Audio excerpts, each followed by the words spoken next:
Bom dia. Antes de mais, queria agradecer o convite para participar neste debate sobre o futuro da Croa de Lisboa. Para mim é um gosto imenso participar e para partilhar convosco também algumas questões, resultados, um, situações que foram aparecendo nestes últimos 4, 5 anos que tenho trabalhado este território em específico, a Croa de Lisboa e a região de Lisboa. O meu nome é Teresa Mará Mendes, sou docente no Departamento de Arquitetura e Urbanismo do ISCTE e investigadora no Centro de Estudos de Dinâmica 7. A linha temática que identifiquei como útil para esta discussão tem a ver com um território em concreto, que é o tema 4, que é a expansão urbana do aeroporto de Lisboa. E um pouco também pelo que aqui tem acontecido em termos de debate e da especulação prevista para um território cujo aeroporto eventualmente poderá sair, mas sobretudo um olhar mais atento sobre as potencialidades deste mesmo território. E agora... Este é um território, e voltando um pouco atrás, não se pode falar na Croa de Lisboa sem percebermos ao todo aquilo que é, não só a cidade de Lisboa, mas também com o seu território. Este é um território bastante complexo, fruto e alvo de diferentes teorias de entendimento sobre o que é o planeamento urbano, e que, sobretudo desde as décadas de 40 do século XX, tem sido alvo de sucessivas tentativas de ordenamento do território e do seu planeamento, com novas figuras de plano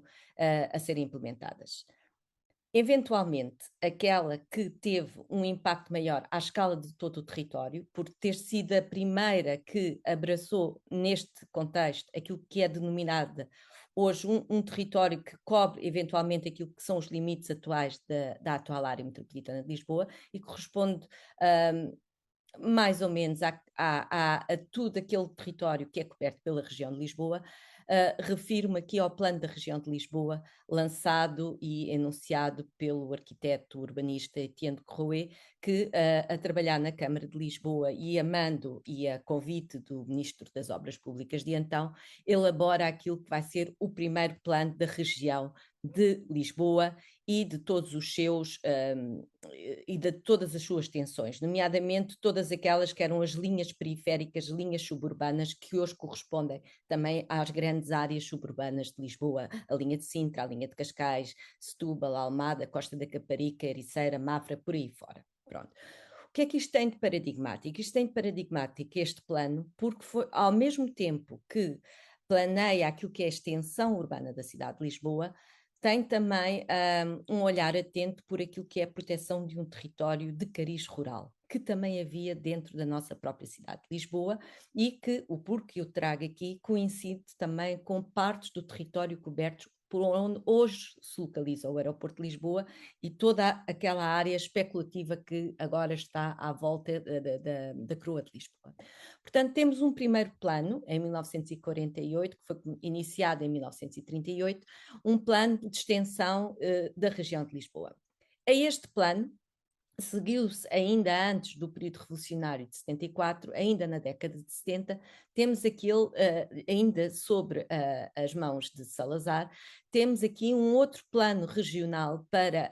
a região de Lisboa, um plano diretor, já lhe é designado o plano diretor e não só o plano de região, onde para além daquilo que havia sido enunciado e nunca havia sido totalmente concretizado com o plano de Groé, há uma tentativa de ordenar todo este território, acautelando tudo aquilo que era a indústria, a atividade industrial, a atividade rural, portanto há aqui e também eventualmente com menos impacto as questões da habitação. Portanto, há um território olhado com um olhar mais atento e visto de cima. Passamos o período revolucionário, entramos na década da democracia portuguesa, entramos nos anos 90 e temos os planos diretores municipais a serem planos e reis e senhores de todos os municípios de Lisboa e a cobrirem Portugal de norte a sul em termos de ordenamento e de planeamento urbano. mas só mais tarde, já em pleno século XXI, portanto em 2002, é que temos um plano regional de todo este ordenamento territorial da região de Lisboa, onde estas questões da mobilidade, uma vez mais, e estes eixos de crescimento urbano são acautelados. Não teve grande impacto este plano regional do ordenamento do território da região de Lisboa, não acautelou como deveria ter cautelado as questões da proteção do espaço rural, as questões da proteção daquilo que era o tecido industrial e o tecido da produtividade, eventualmente também ditado por aquilo que eram os usos de solo, e focou-se com muito impacto naquilo que era a distribuição e as redes de mobilidade deste território. Muito alimentado por fundos da Comissão Europeia, na altura, estamos a par daquilo que foi nos anos 90 o crescimento das grandes vias de comunicação, as redes de autoestradas que estavam a ser desenhadas por todo o país, mas que também aqui à escala deste território vão ter grande impacto. Pronto. E isto é de facto um conjunto de instrumentos de planeamento à escala da região que tiveram impacto depois naquilo que foi a profunda transformação do território, não só da cidade de Lisboa, mas de todas as suas coroas. Porquê? Porque são os territórios, não são territórios de ninguém, mas são os territórios limites entre aquilo que é o nosso território de Lisboa e os territórios dos municípios que nos circundam. E isto vai nos ser traduzido porque, perdendo o carácter de planeamento regional que já tínhamos iniciado esse processo nos anos 40 e que depois vai perdendo a sua força até 2002, acabamos por ter todo um território da região de Lisboa marcado por cartas de planos de uso de solo determinados por aquilo que são os planos diretores municipais. E, portanto, temos uma região de Lisboa que é composta por 18 municípios, que é ordenada por planos de uso de solo, alguns deles ainda que datam das décadas de 90. Toda esta imagem que vocês veem aqui, composta, isto foi num projeto mais recente que coordenei no ISCTE, o projeto SPLASH, Special Planning for Change, um futuro pós-carbónico para a região de Lisboa, e vem identificar aqui, através desta composição das várias cartas de uso solo, a identificação de uma região de Lisboa a diferentes ritmos. Uma região de Lisboa onde alguns planos diretores municipais, com as cartas de uso de solo, estas que estão aqui mais a colorido, já vão acompanhando aquilo que são as discussões europeias e internacionais sobre o debate da sustentabilidade e desenvolvimento sustentável, e cartas de uso de solo, estas que estão aqui, sobretudo na margem sul da região de Lisboa, a preto e branco, ainda delineadas nas décadas de 90 e que não sofreram ou que não assistiram àquilo que são as renovações e as atualizações dos planos diretores municipais, aliás, decretados por lei ao final de cada 10 anos de vida destes planos de instrumento. Mas isto vem dizer que estamos perante um território que está marcado a diferentes ritmos. Mas é um território que está marcado e também não só por diferentes pensamentos e condições socioeconómicas, visões de planeamento que não são uniformes em todo este território, contextos políticos diversos que têm a ver também com a composição política de cada um dos municípios, heranças patrimoniais e arquitetónicas que já vêm de trás deste território, técnicas de construção que foram evoluindo, mas sobretudo, e este último item que aqui vos trago, tem a ver com noções de produtividade, do que é a produtividade que a gente entende, que a sociedade entende, que as autoridades políticas, que a indústria e que os particulares entendem. E como é que essas diferentes noções de produtividade também afetaram todo este território. Portanto, aquilo que venho mostrar é resultado para já de 2 projetos de investigação que conduzi, este já desde 2012, um outro, o SPLASH, que vos referi, já desde 2018, e que depois foi aplicado num conjunto de trabalhos de estudantes de arquitetura, aqui no mestrado integrado em arquitetura do ISCTE, e que será a última parte desta comunicação que partilharei convosco para este mesmo território, que elementos que os alunos absorveram dos resultados destas investigações e que lhes pareceram ser úteis. Portanto, estas investigações que vos mostro é sempre um convite a olhar para o território desde 2 perspectivas. Uma primeira, comparativa, sempre olhar por aquilo que foi e aquilo que é. Perceber aquilo que se pretendeu para este território e naquilo em que ele se tornou. Para isso, dar-vos sempre como recomendação, nunca olhem para aquilo que é o território só do hoje. Aquilo que é o território hoje é uma amálgama de diferentes interesses que se passaram ao longo dos tempos. E onde a sociedade, ao longo dos tempos, teve também diferentes necessidades, diferentes posições a técnicas de construção, à indústria, à eletricidade, à energia. Portanto, tudo isso são pré-requisitos que alteram a nossa forma como entendemos as nossas atividades e no território as alocamos. Portanto, desde uma concepção de um território mais rural, um território mais industrial, ou um território e uma sociedade mais repleta de serviços, tudo isso impactua de diferentes medidas neste território. Isto foi a análise que fizemos. Nós procurámos fazer uma análise deste território olhando para o seu solo, portanto, percebendo como é que o solo da região de Lisboa era utilizado. A mim interessou-me sempre explicar a terceiros, que não só a mim e aos meus alunos, o que era o metabolismo da área metropolitana de Lisboa e como transformar este metabolismo de uma forma mais sustentável. A palavra sustentável é uma palavra traquinas, tem caído num desuso e tem caído enquanto bandeira política, enquanto bandeira que é utilizada para tudo e mais alguma coisa, e acaba por perder o seu conteúdo e acaba por ser quase que um conceito vazio. Para que isso não aconteça, é necessário saber explicar o que é o metabolismo. E o metabolismo é tentar explicar exatamente como é que funciona, como é que opera o nosso território. E aquilo que vos digo é que o metabolismo pode ser positivo ou pode ser negativo. É como o nosso próprio metabolismo de seres humanos. Há metabolismos mais rápidos, uns de nós processam os alimentos de uma forma, outros processam de outra, outros somos intolerantes a determinados bens, outros somos intolerantes a determinados alimentos. E o próprio território, mediante a sua composição, da exposição ao ar e a outros contextos, também o é. E aquilo que tentamos fazer é explicar exatamente qual é o metabolismo aqui da região de Lisboa, o potencial que ele tem também para transformar o ordenamento do território. Para o fazer, a primeira fase do início desta investigação do estudo do metabolismo da região de Lisboa foi procurar como é que era explorado da perspectiva da agricultura e dos usos da água. Aquilo que fizemos foi um primeiro mapeamento daquilo que eram as principais unidades produtivas alimentares da região de Lisboa e logo no início do século, enquanto ainda estávamos com uma sociedade de um cariz rural bastante pronunciado quando comparado com os dias de hoje, vamos encontrar exatamente uma distribuição por toda esta região de Lisboa de várias quintas produtivas. Portanto, quintas e unidades que se destinavam a fazer crescer bens alimentares para a comercialização alimentar. Muitas destas quintas,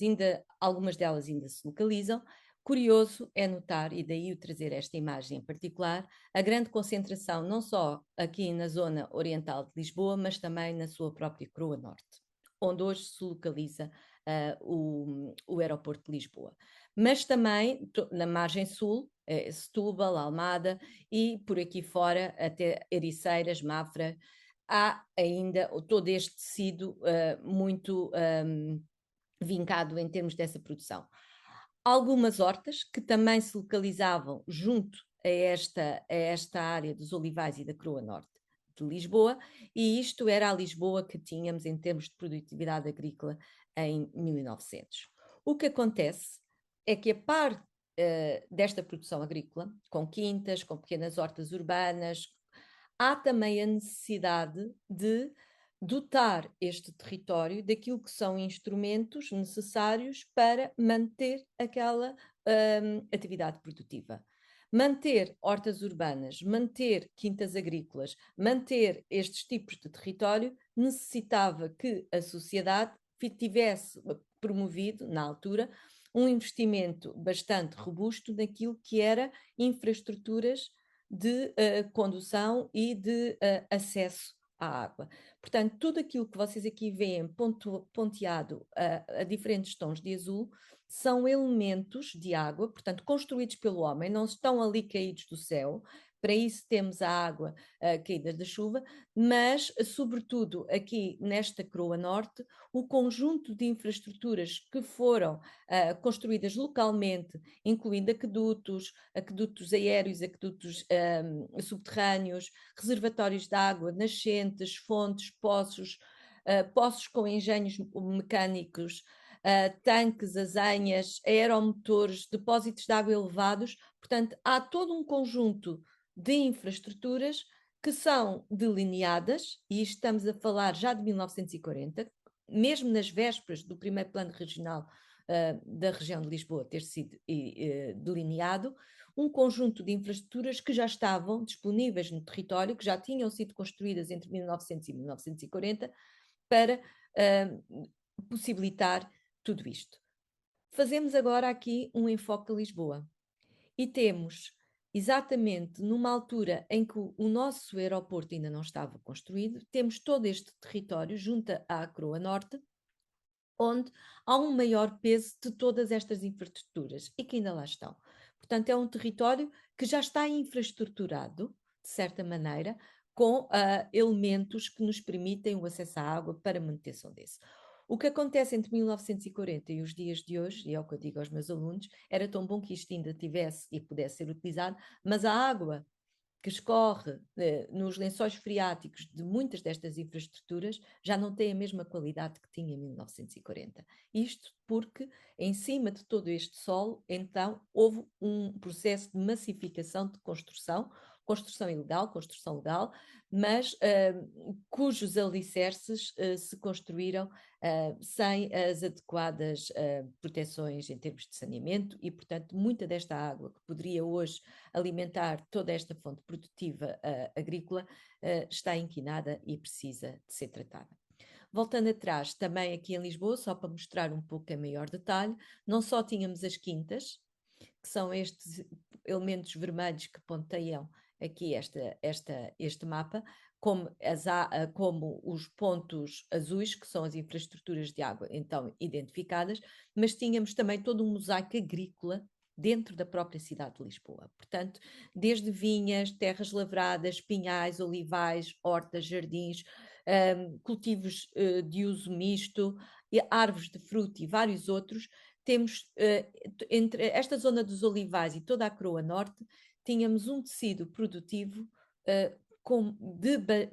de grande dimensão. Hoje é um território massivamente construído. O que se passa entre 1900 e 1940 é acabamos por abandonar este território,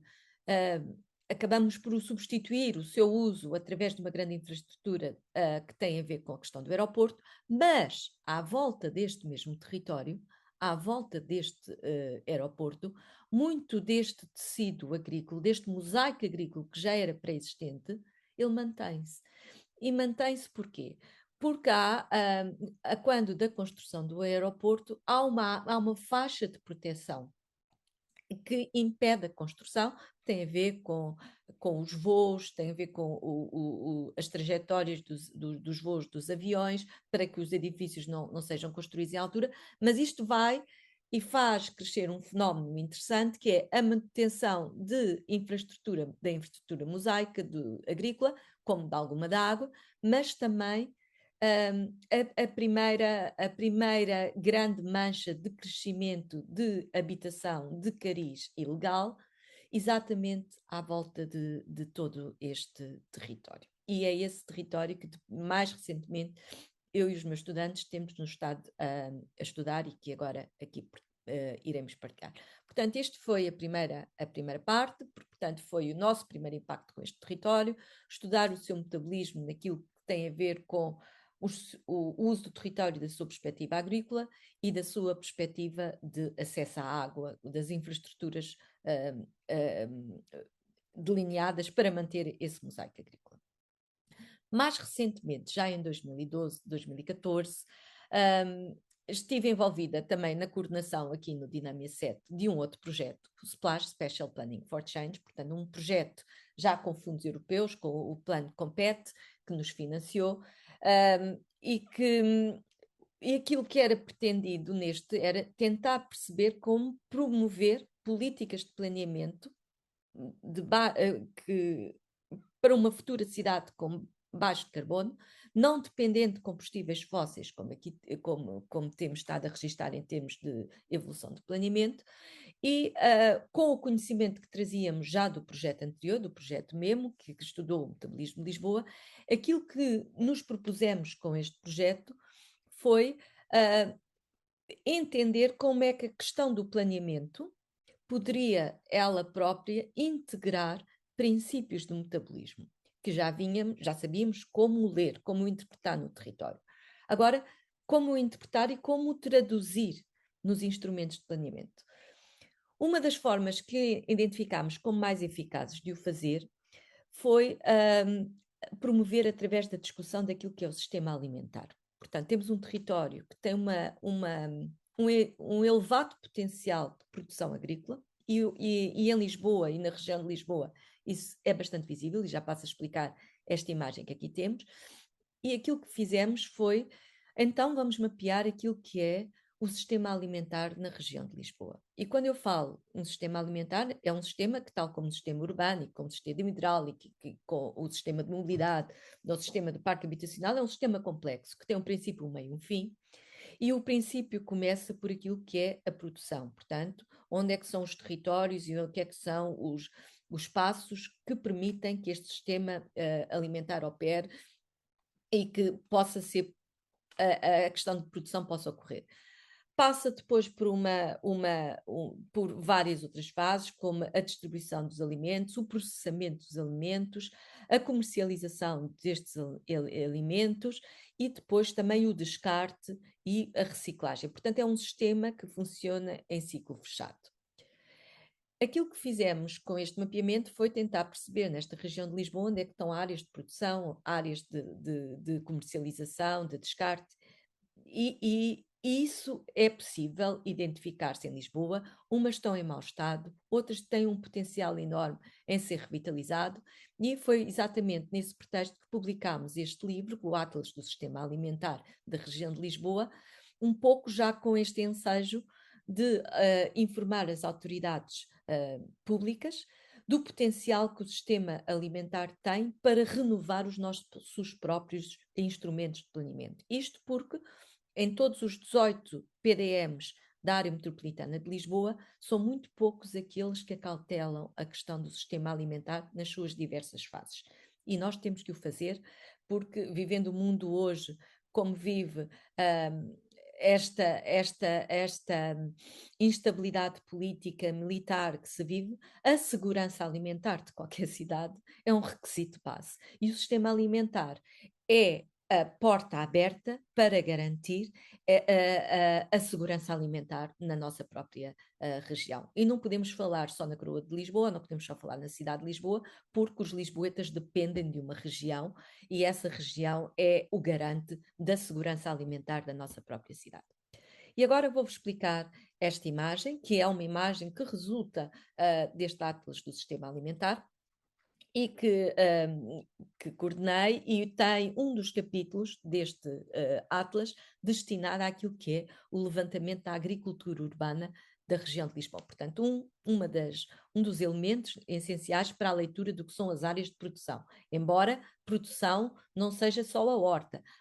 há imensas cidades e imensos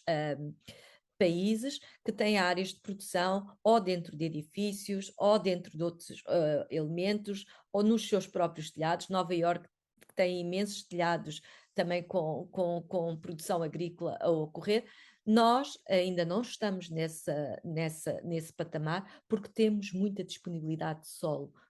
para o efeito. A imagem que vos trago é muito carismática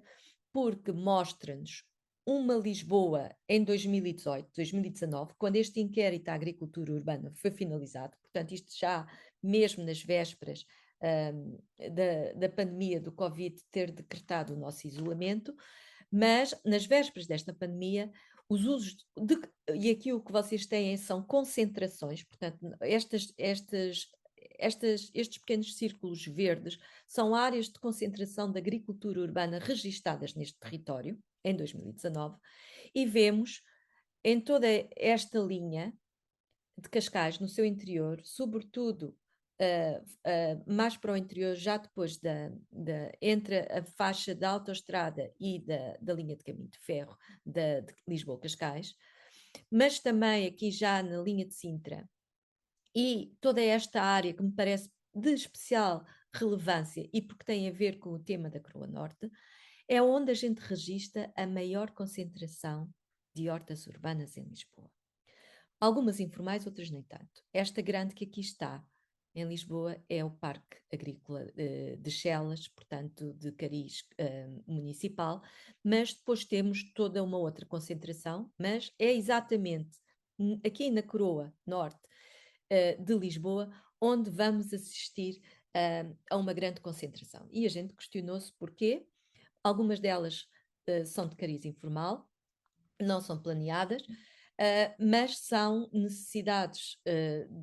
da população, de alguns bairros mais carenciados, outros menos carenciados, que identificaram aí os territórios propícios para permitir a sua própria segurança alimentar, quando os recursos financeiros das famílias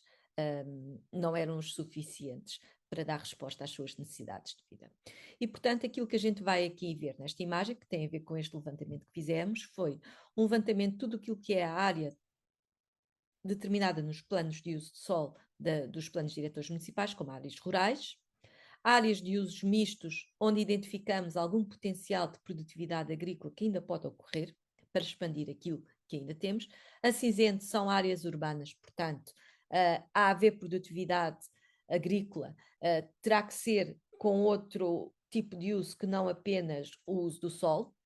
E, peço desculpa,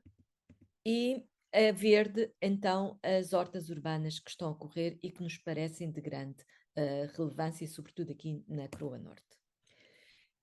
Lá está, este Atlas do Sistema Alimentar identifica áreas de produção, de transformação, de distribuição, de consumo e de descarte, já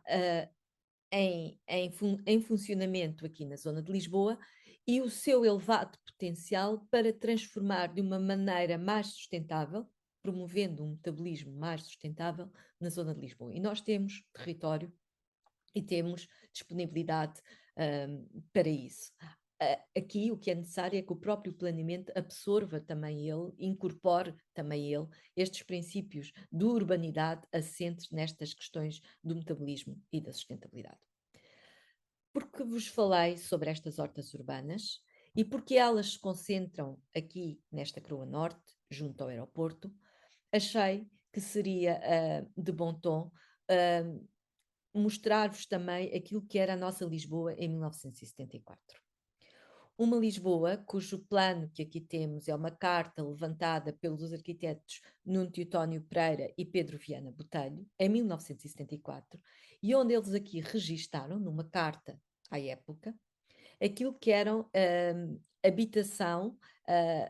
de gênese ilegal a ocorrer neste território. E a grande concentração dela, lá está, não é dentro de Lisboa, em todas as áreas periféricas, mas sobretudo também em toda esta área onde hoje as hortas urbanas se concentram. E não é por acaso, porque muitos destes problemas que os arquitetos identificaram necessários serem acautelados com novos programas habitacionais à época, eles de facto eventualmente não foram de todos correspondidos e se a população não teve todo o parque habitacional necessário, alguma teve, hoje com os custos da habitação, há custos que estão a ser desviados para as pessoas poderem ter casa, mas não para terem alimento condigno. E daí este crescente também das hortas urbanas. Vou-vos mostrar também, para não me alongar, portanto, queria só fazer aqui um ponto de situação. Temos a questão do metabolismo, que é importante, a transformação do território, que é importante, um território, sobretudo, muito marcado, este em todo, à volta do aeroporto, marcado por um abandono, desde a perspectiva de planeamento, porque, para além de ter sido protegido por lei, no sentido, nada aqui se pode fazer porque é uma área de proteção da área do aeroporto, ele acabou por ser construído, por ser transformado, sem planos de topo, mas pelas mãos dos populares, através de pequenas hortas, através de habitação de génese ilegal e através de uma modelação de território e de novos usos que a própria população assim ditou, ditando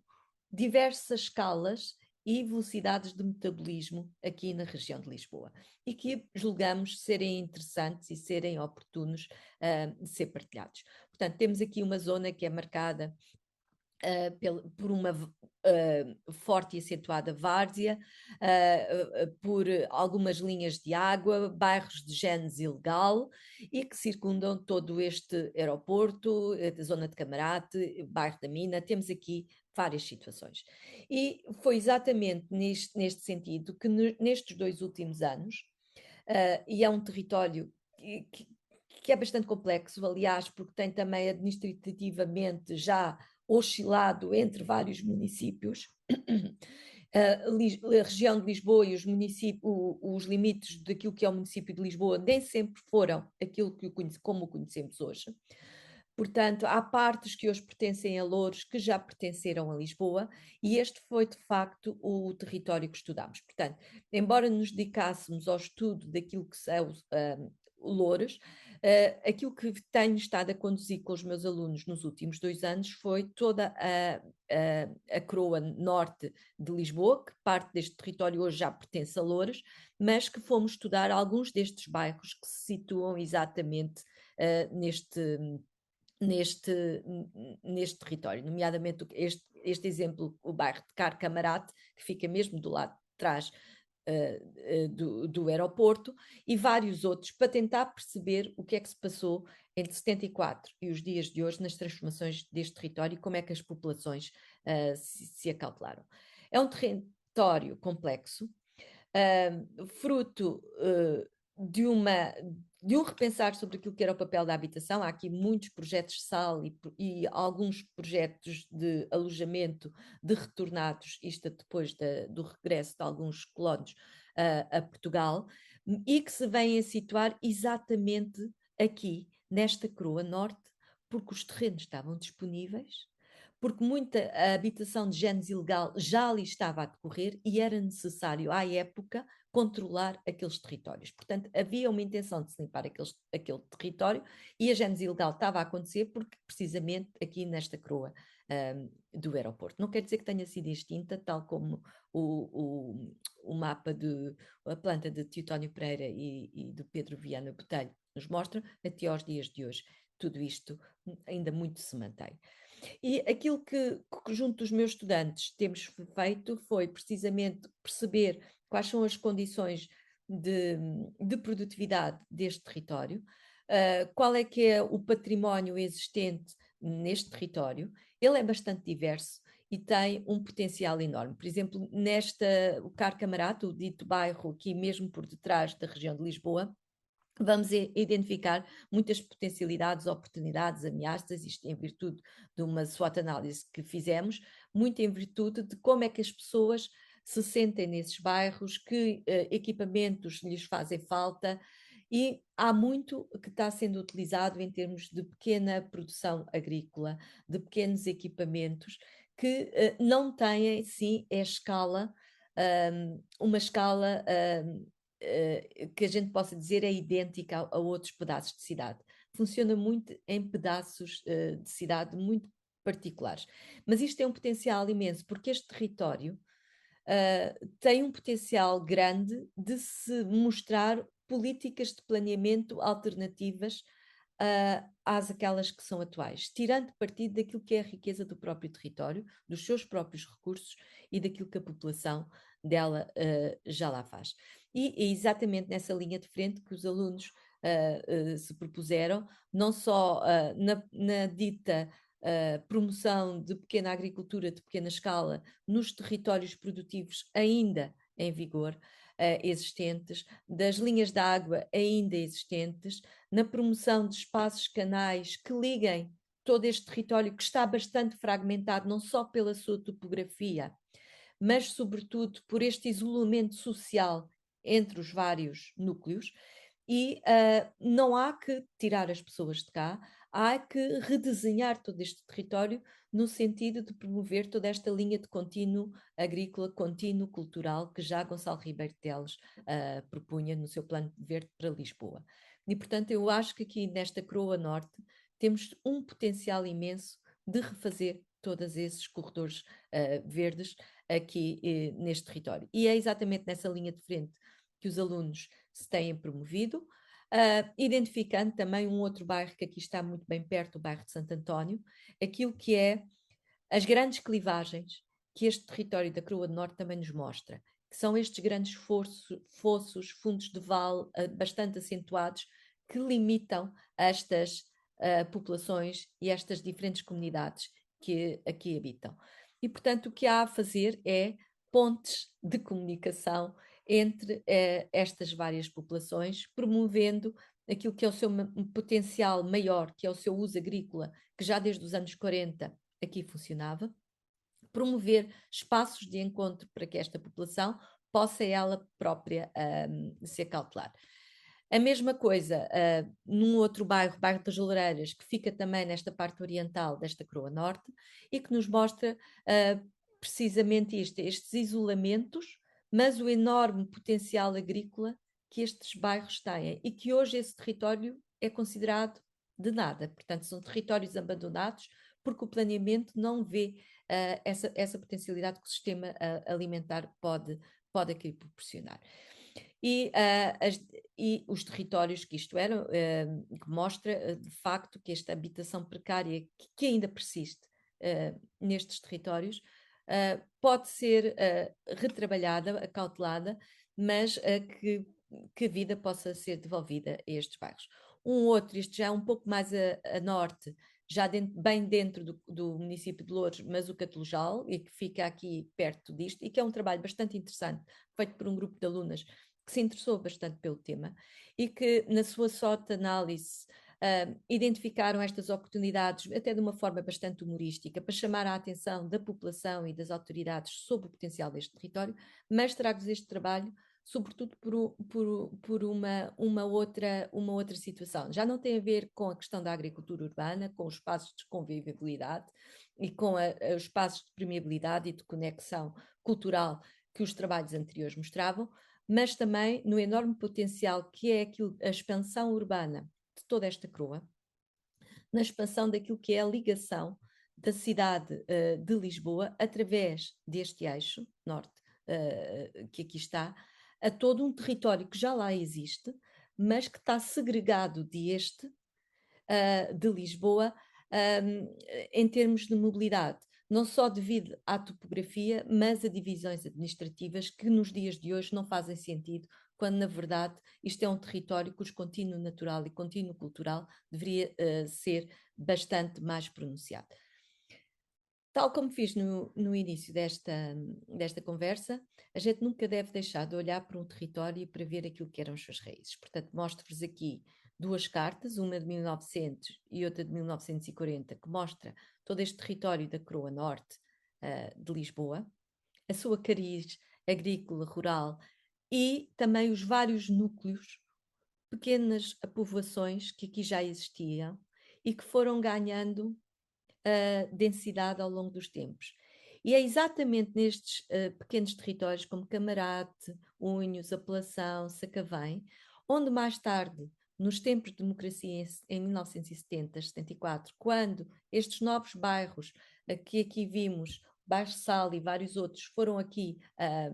propostos, eles vão crescer sobretudo junto a povoações que já lá estavam. Tal e qual como a agricultura, também já ali havia infraestruturas de água e as populações puderam subsidiar-se elas próprias de pequenas infraestruturas de água e outras de mobilidade que já eram pré-existentes. E esse caminho, mantendo a pré-existência do que já ali havia, tem que continuar a persistir. Nós não podemos fazer tábua rasa e acabar com isto, porque será uma forma de não só apagar as memórias, mas apagar também aquilo que são os instrumentos que nós temos de reciclar todo este território. Um território que é marcado por cheios e vazios. Estes vazios representam eventualmente dificuldades geológicas, topográficas, mas que têm um outro potencial agrícola que poderá ser hoje. Este é o território do aeroporto, que fica aqui no limite de vários concelhos, portanto temos o Concelho de Lisboa, Odivelas e de Loures, territórios complexos da perspectiva administrativa